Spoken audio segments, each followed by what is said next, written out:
Berezutski özü açıqlama verdi ki, biz 11 üstəgəl 3 nəfərə qarşı, hakimlərə qarşı, 14 nəfərə qarşı mübarizə apardıq. Dəfələrlə mən bu studiyada demişəm ki, Əliyar Ağayevin hakimliyi 5-6 il əvvəl bitib. Onun Avrokuboklarda elədiyi hakimliyə baxmaya, ora gedir, başqa motivasiya, köklənir, bir oyunu idarə edir, qayıdır. Azərbaycan Premyer Liqasında davamlı oyun idarə etmək üçün yaxşı hazırlaşmalısan. Tək ümumiyyətlə hakimlikdə deyil, futbolçuluqda da belədir, jurnalistikada da belə, bütün peşələrdə sən əgər davamlı bir işin üzərində əgər çalışırsansa, sən o performansını qorumağa çalışmalısan. Əliyar Ağayev Azərbaycan Premyer Liqasını sanki can dərdə eləyir, rahatlığını. Bu epizodu necə penalti verməmək olar? Və mövqeyi var ha, Emin, idealdır ya, 4-5 metrədəndir, görürdü. Arxada bəlkə rakurs aldı, yaxşı, Əliyar Ağayev deyək ki, futbol dinamik oyundur. Hiss eləmədi bunu, buraxdı. Rauf Allahverdiyev var hakimi. Sən niyə görmürsən? Axı sən dəfələrlə Əliyardan fərqli təkrarlara baxa bilərsən. Necə sən bunu var hakimi Əliyarın qulağına demədin ki, ay Əliyar, gəl bax buna. Amma mən Rauf Allahverdiyev hakimliyə qoymaram bir də.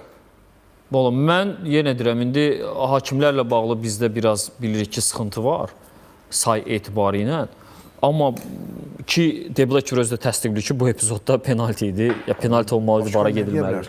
Mən deyərdim ki, bu oyunda Rauf Allahverdiyev özü də, Əliyar Ağayev özü də mövsümün sonuna qədər ümumiyyətlə təyinat almalı deyirlər. Ümumiyyətlə təyinat almalı deyirlər. Yəni, bu mövsüm onlar üçün bitməlidir.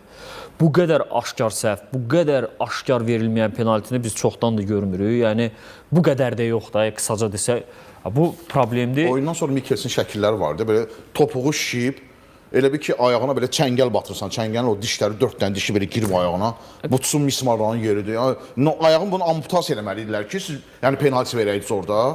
Qısa və konkret biabırçılıqdır. Qısa və konkret biabırçılıqdır.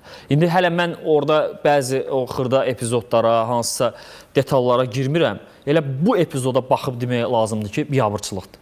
Və hərdən elə bir görüntü yaratmaq istəyirlər ki, güya əvvəlki mövsümlə müqayisələ hakimlik düzəlib. Vallahi hakimliyin düzəldiyi bir şey yoxdur.